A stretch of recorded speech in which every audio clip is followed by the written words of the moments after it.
welcome to my hometown of Selma. To President and Mrs. Bush, to President and Mrs. Obama, to all of you, it is indeed a great day to be in Selma, Alabama.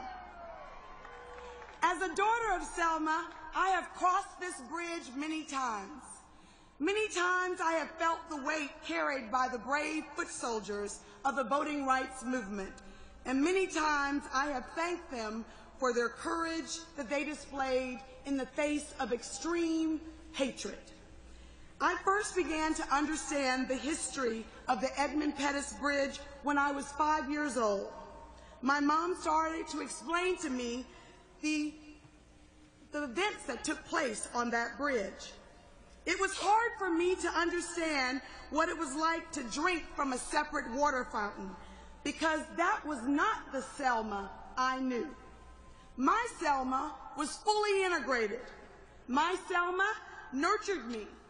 My Selma led me to believe that a little black girl could achieve any of her dreams. I was free to dream my dreams because of the courage of those foot soldiers who crossed the Edmund Pettus Bridge.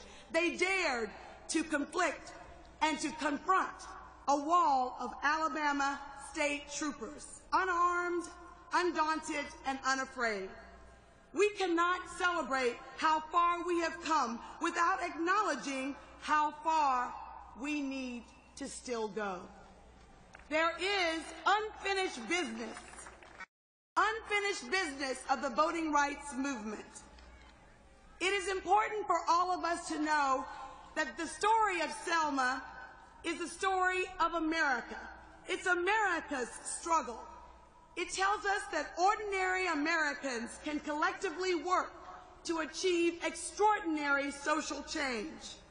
The cause of the foot soldiers marched for is still important today, and as we as Americans, we must become ever vigilant to protect the gains of the past and expand and promote their legacy. Selma is now.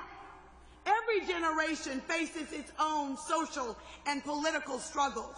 There is still much work to be done. In fact, it was Amelia Boynton, 105 years old, who was my special guest at the State of the Union. As many people passed her in the hall, they would say, "Mrs. Boynton, we stand on your shoulders. We stand on your shoulders." Ms. Boynton looked up and said, "Get off my shoulders. There's plenty of work to do." So I say to you, America, there's plenty of work to do. May we all leave Selma more inspired by those foot soldiers to continue their legacy of fighting for equality and justice for all.